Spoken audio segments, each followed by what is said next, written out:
You're listening to Short History Shorts audio, where history speaks louder than images. Ahmose I expels the Hyksos, the warrior king who unifies Egypt again and begins the new kingdom. In the long and turbulent history of ancient Egypt, few moments shine as brightly as the expulsion of the Hyksos by Pharaoh Ahmose I. This victory did not merely end a foreign occupation. It marked the rebirth of Egypt as a unified, powerful state and ushered in the era we call the New Kingdom, the height of Egyptian imperial power, artistic achievement, and monumental building. To truly understand the magnitude of what Ahmose accomplished, we need to step back into the closing decades of the Second Intermediate Period, a time when the Nile Valley was fractured between foreign rulers in the north and native Egyptian dynasties clinging to power in the south. The Hyksos, a group of mixed West Asian origins, had entered Egypt generations earlier, establishing their capital at Avaris in the Nile Delta. They brought with them advanced military technology, the horse-drawn chariot, the composite bow, and new forms of fortification, which gave them a decisive advantage over the Egyptian forces of the Middle Kingdom's waning years. For decades, they dominated Lower Egypt, controlling trade routes to the Levant and using their military might to maintain a stranglehold on the region. In the south, however, the kings of Thebes from the 17th dynasty resisted. Under rulers like Seqenenre-Tao and Ahmose, Thebes became a rallying point for Egyptian resistance. Seqenenre-Tao met a violent death, likely in battle against the Hyksos, his skull bearing terrible wounds that tell of brutal close-quarters combat. His successor, Ahmose, launched aggressive campaigns northward, striking at Hyksos allies and even reaching the outskirts of Avaris itself. But he died before his work could be completed. Into this turbulent scene stepped Ahmose, son of Seqenenre-Tao and brother of Ahmose. Ascending the throne as a young man, Ahmose inherited both a fractured kingdom and a war that had already consumed 2 generations of his family. He was determined to finish what his father and brother had begun. Ahmose's early reign was spent consolidating his base in Thebes, securing loyalty among his nobles, and ensuring the southern territories were firmly under his control. At the same time, he reorganized the army, adopting and mastering the very technologies the Hyksos had once used to dominate Egypt. The Egyptian chariot corps became a formidable force under his leadership, and infantry units were better trained and equipped than ever before. Ahmose understood that the war for Egypt would be won, not just by bravery, but by preparation and logistical strength. His campaign against the Hyksos was a calculated, multi-year effort. Moving north from Thebes, he first targeted Hyksos-held strongholds in Middle Egypt, cutting off their communication and supply lines. These sieges were often protracted affairs, with Egyptian forces surrounding fortified towns, cutting off food and water, and launching relentless assaults. Step by step, the Hyksos were pushed back toward their delta heartland. The great test came at Avaris itself, a sprawling, heavily fortified city filled with foreign mercenaries, traders, and the full might of the Hyksos military. Ancient sources describe multiple assaults on the city, with Egyptian forces storming its walls, chariot battles raging in the streets, and the defenders putting up a fierce resistance. Ahmose's victory here was not immediate. It took repeated attacks, and perhaps even negotiated withdrawals before the Hyksos were finally driven from their capital. The surviving Hyksos forces fled northeast into southern Canaan, where they regrouped at the fortress of Sharuhen.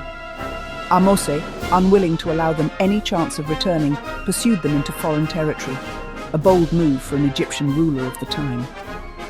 The siege of Sharuhen reportedly lasted 3 years, a testament to the determination of both attacker and defender.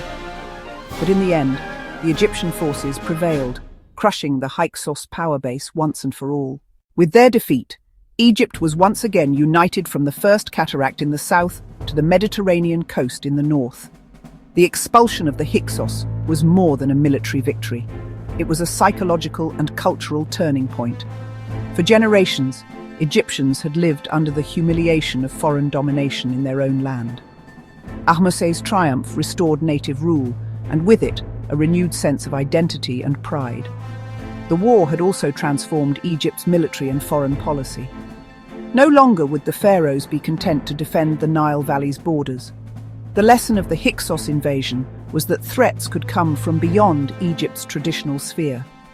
In the new kingdom that followed, Egypt would become an expansionist power, projecting its influence deep into the Levant and Nubia to secure buffer zones and control trade routes. Ahmose himself did not rest after the Hyksos War. He turned his attention southward, campaigning in Nubia to reassert Egyptian dominance over the rich gold mines and trade routes of the region. He also oversaw major rebuilding projects in Thebes and other cities, restoring temples that had fallen into neglect during the years of conflict. His reign was marked by both military vigor and domestic renewal. The victories of Ahmose were commemorated in inscriptions such as those in the tomb of Ahmose, son of Abana, a naval officer who served the pharaoh.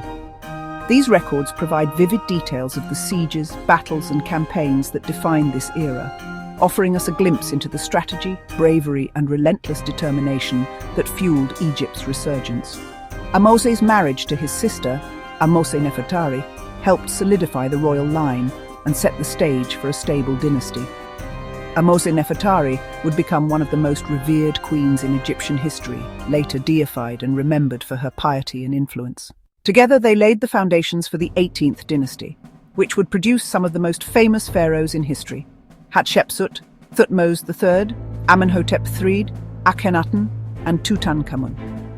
The new kingdom that Ahmose inaugurated was Egypt's golden age, a period of unprecedented wealth, artistic achievement, and international prestige. Temples rose along the Nile, adorned with scenes of pharaohs smiting enemies and offering to the gods. Trade flourished, bringing exotic goods from Africa, the Levant, and beyond. Egyptian armies marched across foreign lands, their banners proclaiming the power of the two lands. Yet the memory of the Hyksos lingered, a cautionary tale of what could happen when Egypt turned inward and neglected its defenses. Ahmose's legacy, therefore, was not just in the cities he rebuilt or the lands he conquered, but in the enduring lesson that Egypt's survival depended on vigilance, strength, and unity. His reign stands as a bridge between the fractured, vulnerable Egypt of the Second Intermediate Period and the confident imperial Egypt of the New Kingdom. It is a story of resilience, adaptation, and the unyielding determination of a young king who took up the unfinished fight of his forebears and carried it to a triumphant conclusion. In the grand tapestry of Egyptian history, the expulsion of the Hyksos by Ahmose the Firm is one of those defining threads, a moment when the fortunes of the nation turned and a new chapter of greatness began. The warrior king's victory ensured that Egypt would not only survive, but thrive for centuries to come, its monuments and culture leaving an indelible mark on the ancient world. And as long as those stones stand and those stories are told, the name of Ahmose will be remembered as the pharaoh who reclaimed Egypt's destiny.